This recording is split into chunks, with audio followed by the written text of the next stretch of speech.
Hi viewers, ಇವತ್ತು ನಾನು ಬಂದಿರೋದು ರಾಮನಗರ ಕ್ಯೂ ಮ್ಯಾಂಗೋ ಫಾರೆಸ್ಟ್ ರೆಸಾರ್ಟ್ಗೆ. ಈ ರೆಸಾರ್ಟ್ ನೋಡೋಕ್ಕೆ ಅಂದರೆ ಆ್ಯಂಬಿಯನ್ಸ್ ಆಗಿರ್ಬೋದು, ವ್ಯೂ ಆಗಿರ್ಬೋದು ತುಂಬಾ ಚೆನ್ನಾಗಿತ್ತು. ನಾವು ಕೂಡ ತುಂಬ ಚೆನ್ನಾಗಿ ಎಂಜಾಯ್ ಮಾಡಿದ್ವಿ. ಆದರೆ ನಾನು ಈ ವಿಡಿಯೋ ಮಾಡೋಕ್ಕೆ ಒಂದು ಕಾರಣ ಇದೆ.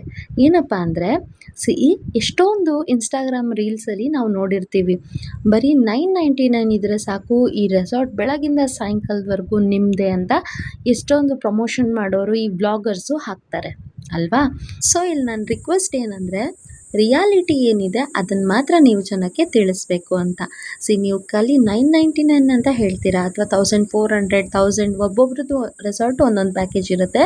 ಸೊ ನೀವೇನು ಈ ಥರ ಹೇಳ್ತೀರಾ ಪ್ರಮೋಷನ್ ಮಾಡೋರು, ಸೊ ಎಕ್ಸ್ಟ್ರಾ ಏನೆಲ್ಲ ಪೇ ಮಾಡಬೇಕಾಗತ್ತೆ, ಲೈಕ್ GST ಆ್ಯಡ್ ಮಾಡ್ತಾರೆ ಅವರು.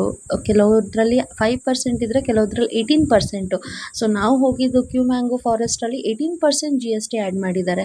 ಸೊ ಈ ಥರ GST ಬಿಲ್ ಇರುತ್ತೆ. ಹಾಗೆ ಕೆಲವೊಂದು ಆ್ಯಕ್ಟಿವಿಟೀಸ್ಗೆ ಪೇಯ್ಡ್ ಆ್ಯಕ್ಟಿವಿಟಿ ಇರುತ್ತೆ. ಇವಾಗ ಅದು ಖಾಲಿ ₹20 ₹50 ಇರಲ್ಲ, ₹200 ಇರುತ್ತೆ. ಸೊ ಒಂದು ಗೇಮ್ ಆಡಬೇಕು ಅಂದರೆ ಯು ಹ್ಯಾವ್ ಟು ಪೇ ₹200. ಇದನ್ನು ನೀವು ಇನ್ಸ್ಟಾಗ್ರಾಮ್ ರೀಲ್ಸ್ ಮಾಡಬೇಕಾದ್ರೆ, ನೀವೊಂದು ಆ ರೆಸಾರ್ಟ್ನ ಪ್ರಮೋಟ್ ಮಾಡಬೇಕಾದ್ರೆ ಈ ರಿಯಾಲಿಟಿನ ಕೂಡ ನೀವು ಹೇಳೋದ್ರಿಂದ ಸೊ ಜನಕ್ಕೆ ಹೆಲ್ಪ್ ಆಗುತ್ತೆ. ಸೊ ಜನಕ್ಕೆ ಹೆಲ್ಪ್ ಆಗೋ ರೀತಿ ನೀವು ವಿಡಿಯೋ ಮಾಡಿ ಅಂತ ನಾನು ಈ ವಿಡಿಯೋ ಮೂಲಕ ಕೇಳ್ಕೊಳ್ತಾ ಇದ್ದೀನಿ. ಸೊ ರಿಯಾಲಿಟಿ ಏನಿದೆ ಅದನ್ನು ಮಾತ್ರ ತೋರಿಸಿ. ರಿಯಾಲಿಟಿ ಏನಿದೆ ಅದನ್ನು ಮಾತ್ರ ತೋರಿಸಿದಾಗ ನಿಮ್ಮ ವಿಡಿಯೋಗೂ ಒಂದು ವ್ಯಾಲ್ಯೂ ಇರುತ್ತೆ. ಸೊ ನಿಮ್ಮ ವಿಡಿಯೋನ ಜನ ಲೈಕ್ ಮಾಡ್ತಾರೆ. ಒಂದು ವಿಡಿಯೋನ ನಂಬಿ ಜನ ಆ ಪ್ಲೇಸ್ಗೆ ಹೋಗ್ತಾರೆ ಅಂದರೆ ಅದರಲ್ಲಿ ರಿಯಾಲಿಟಿ ಇರಬೇಕು ಅನ್ನೋದಷ್ಟೇ ನನ್ನ ಉದ್ದೇಶ. ಸೊ ನಾವು ನೈಟು ಚೆಕ್ ಇನ್ ಆದ್ವಿ. ಸೊ ಈ ಥರ ಇತ್ತು ಆ್ಯಂಬಿಯನ್ಸು, ಆ ಪ್ಲೇಸ್ ಸಕ್ಕತ್ತಾಗಿತ್ತು. ಸೊ ನೋಡಿದ್ರಲ್ಲ, ಲೈಟಿಂಗ್ಸ್ ಎಲ್ಲ ಹಾಕಿದ್ರು, ಅಲ್ಲಿ ಕ್ಯಾಂಪ್ ಫೈರ್ ಇತ್ತು. ಸೊ ನಾನು ಒಬ್ಬಳೇ ಡ್ಯಾನ್ಸ್ ಮಾಡ್ತಾ ಇದ್ದೆ, ಬಿಕಾಸ್ ಅಲ್ಲೆಲ್ಲ ನಾವು ವೀಕ್ ಡೇಸಲ್ಲಿ ಹೋಗಿರೋದ್ರಿಂದ ಜಾಸ್ತಿ ಜನ ಇರಲಿಲ್ಲ.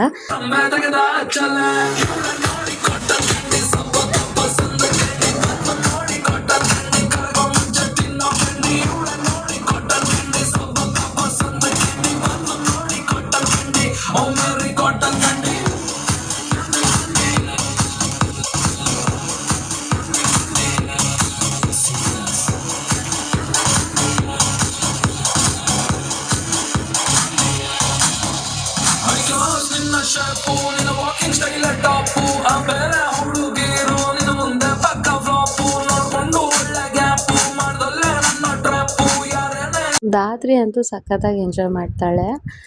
ಹಾಗೆ ಒಂದು ವಾಕ್ ಮಾಡೋಣ ಅಂತ ವಾಕ್ ಮಾಡ್ತಾ ಇದ್ವಿ, ರೆಸಾರ್ಟ್ನೆಲ್ಲ ನೋಡ್ತಾ ಇದ್ವಿ.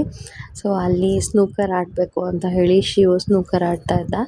ಸೊ ನಂದು ಪೋಸ್ ಅಷ್ಟೇ, ಶಿವು ಚೆನ್ನಾಗಿ ಆಡ್ತಾನೆ. ಸೊ ನಾನು ಪೋಸ್ ಕೊಡ್ಕೊಂಡು ಆಟಾಡ್ತಿದ್ದೆ.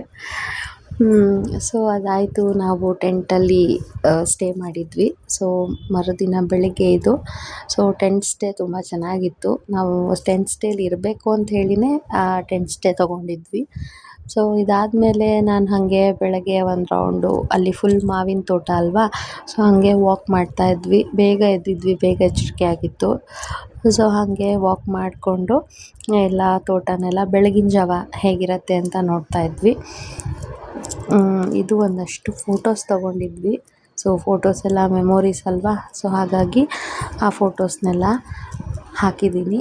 ಸೊ ನಮ್ಮ ಮೆಮೊರೀಸ್ಗೋಸ್ಕರ ಒಂದಷ್ಟು ಫೋಟೋಸ್ನ ಕ್ಲಿಕ್ ಮಾಡ್ಕೊಂಡಿದ್ವಿ. ಇಲ್ಲಿ ಬೆಳಗಿನ ಜಾವ ನಾವು ಎದ್ದು ರೆಡಿ ಆದ್ವಿ. ಸೊ ರೆಡಿಯಾಗಿ ನೋಡಿ ನಮ್ಮ ದಾತ್ರಿ ಯಾವ ಥರ ರೆಡಿಯಾಗಿದ್ದಾಳೆ. ಫುಲ್ ಜೋಶಲ್ಲಿದ್ಲು ಅವಳಂತೂ. ಸೀರಿಯಸ್ಲಿ ಎಷ್ಟು ವಾಕ್ ಮಾಡ್ತಾಳಂದರೆ ಅಷ್ಟು ಚೆನ್ನಾಗಿ ವಾಕ್ ಮಾಡ್ತಾಯಿದ್ಲು. ಅವಳಿಗೆ ಎತ್ಕೋಬೇಡ ಅಂತ ಅವಳು. ಸೊ ನಾವು ತುಂಬ ಹೊತ್ತು ನಡೆದ್ರೆ ಅವಳಿಗೆ ಕಾಲು ನೋವುತ್ತಲ್ವ ಅಂತ ನಾವು ಅವಳನ್ನ ಎತ್ಕೊಂಡ್ರೆ, ಸೊ ಅವಳು ನಮ್ಮನ್ನ ಎತ್ಕೊಳ್ಳೋಕ್ಕೆ ಬಿಡ್ತಿರ್ಲಿಲ್ಲ.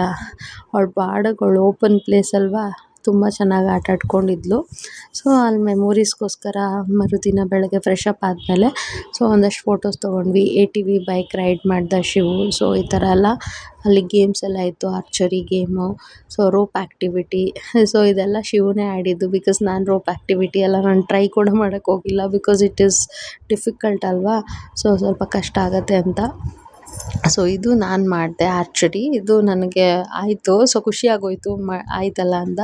ಸೊ ಜಿಪ್ ಲೈನ್ ಆಡಿ ಇಬ್ರೂ ಈ ಥರದ್ದೆಲ್ಲ ಅಡ್ವೆಂಚರ್ ಟ್ರೈ ಮಾಡೋಕ್ಕೆ ಇಷ್ಟ ನನಗೆ. ಸೊ ಇದನ್ನು ಮಾಡಿದೆ. ಸೊ ಜಿಪ್ ಲೈನ್ ಎಲ್ಲ ಆಟ ಆಡಿದೆ ನಾನು. ಬಟ್ ರೋಪ್ ಬೇಡ ಅನ್ನಿಸ್ತು. ಸೊ ಇದಾದಮೇಲೆ ಬಿದ್ದಿದ್ದೆ ಸ್ವಿಮ್ಮಿಂಗ್ ಪೂಲಿಗೆ. ಸೊ ಇದು ನನ್ನ ಫೇವ್ರೆಟ್ ಪ್ಲೇಸು. ಯಾಕಂದರೆ ಸ್ವಿಮ್ಮಿಂಗ್ ಪೂಲಲ್ಲಿ ಆಟ ಆಡೋದು ಅಂದರೆ ಯಾರಿಗಿಷ್ಟ ಇಲ್ಲ ಹೇಳಿ. ನೀರಲ್ಲಿ ಬಿದ್ದು ಎದ್ದು ಸಖತ್ತಾಗಿ ಎಂಜಾಯ್ ಮಾಡಿದ್ವಿ. ಆ್ಯಕ್ಚುಲಿ ಧಾತ್ರಿ ಇಲ್ಲಿ ಎಷ್ಟು ಎಂಜಾಯ್ ಮಾಡ್ತಾ ಇದ್ಲು ಅಂದರೆ ಅವರಪ್ಪ ಸ್ವಲ್ಪ ಜಾಸ್ತಿ ಮುಳುಗಿಸ್ಬಿಡ್ತಾರೆ ಅಂತ ಭಯ ಆಗ್ತಿತ್ತೇನೋ ಅವಳಿಗೆ. ಬಟ್ಗೆ ನನ್ನ ಹತ್ರನೇ ಇದ್ಲು ಸ್ವಲ್ಪ ಹೊತ್ತು. ಸೊ ಹಿಂಗೆ ನೀರಲ್ಲಿ ಆಟ ಆಡ್ತಾ ಇದ್ವಿ ಇಬ್ರೂ. ಆಮೇಲೆ ಅವ್ರ ಅಪ್ಪನ ಹತ್ರ ಹೋದ್ಲು ಅವಳು. ಸೊ ಇಲ್ಲಿ ಅವರಪ್ಪ ನೋಡಿ ಅವಳನ್ನ ಸ್ವಿಮ್ ಮಾಡಿಸ್ತಾ ಇದ್ದಾರೆ. ಈ ಥರ ಶಿವು ಅವಳನ್ನ. ಅದಕ್ಕೆ ಅವಳು ಜಾಸ್ತಿ ಮುಳುಗಿಸ್ತಾರೆ ಅಂತ ಅವ್ರ ಅಪ್ಪನ ಹತ್ರ ಹೋಗೋಕ್ಕೆ ಕೇಳ್ತಿರ್ಲಿಲ್ಲ ಅವಳು. ಸೊ ಒಂದಷ್ಟು ಹೊತ್ತು ಆಟ ಆಡಿದ್ವಿ ನೀರಲ್ಲಿ, ಚೆನ್ನಾಗಿ ಎಂಜಾಯ್ ಮಾಡಿದ್ವಿ. ಇದಾದಮೇಲೆ ಅಲ್ಲಿ ರೈನ್ ಡ್ಯಾನ್ಸ್ ಆಗ್ತಾಯಿತ್ತು. ಬಟ್ ನಾವು ಹೋಗಿಲ್ಲ, ಬರೀ ಬಾಯ್ಸೇ ಇದ್ದರು. ಸೊ ಈವನ್ ಫೈರ್ ಕ್ಯಾಂಪ್ಗೂ ಬಾಯ್ಸ್ ಇದ್ದರು ಅಂತ ಹೋಗಿಲ್ಲ. ಇಲ್ಲೂ ರೈನ್ ಡ್ಯಾನ್ಸ್ಗೆ ಬಾಯ್ಸ್ ಇದ್ದರು ಅಂತ ಫಸ್ಟ್ ಹೋಗಿಲ್ಲ. ಸೊ ಅದಾದಮೇಲೆ ಒಂದಷ್ಟು ಫೋಟೋ ಸೆಷನ್ ಆಯಿತು, ಫೋಟೋಸ್ ತೊಗೊಂಡ್ವಿ. ಡೇ ಔಟ್ ಪ್ಯಾಕೇಜಸ್ ನಿಮಗೆ ಈ ರೀತಿ ಇರುತ್ತೆ. ಸೊ ನಾವು ಕ್ಯಾಂಪ್ ಸ್ಟೇ ತೊಗೊಂಡಿದ್ವಿ. ಸೊ ನಮಗೆ ಆಲ್ಮೋಸ್ಟ್ 6000 ರುಪೀಸ್ ಆಯಿತು. ಸೊ ಬ್ಯಾಂಗ್ಳೂರಿಂದ ಹೋಗೋದು ಅಂತ ಎಲ್ಲ ಲೆಕ್ಕ ಹಿಡಿದ್ರೆ ಒಂದು 10K ನಿಮಗೆ ಖರ್ಚಾಗ್ಬೋದು. ಸೊ ಇಷ್ಟು ಈ ಒಂದು ರೆಸಾರ್ಟ್ನ ಎಕ್ಸ್ಪೀರಿಯನ್ಸ್ ಆಗಿತ್ತು. ಸೊ ನಾವು ನಮ್ಮ ಬ್ಯಾಂಗ್ಳೂರ್ ಕಡೆಗೆ ರಿಟರ್ನ್ ಬರ್ತಾ ಇದ್ದೀವಿ ಕಾರಲ್ಲಿ. ಸೊ ಪಾಪು ಮಲ್ಕೊಂಡ್ಬಿಟ್ಲು. ಸೊ ನನ್ನ ವಿಡಿಯೋ ನಿಮಗೆ ಇಷ್ಟ ಆಗಿದ್ದರೆ ಲೈಕ್ ಮಾಡಿ, ಶೇರ್ ಮಾಡಿ, ಹಾಗೆ ಸಬ್ಸ್ಕ್ರೈಬ್ ಮಾಡಿಕೊಂಡು ಕಮೆಂಟ್ ಮಾಡಿ ಅಂತ ಹೇಳ್ತಾ thank you so much all. Bye, take care.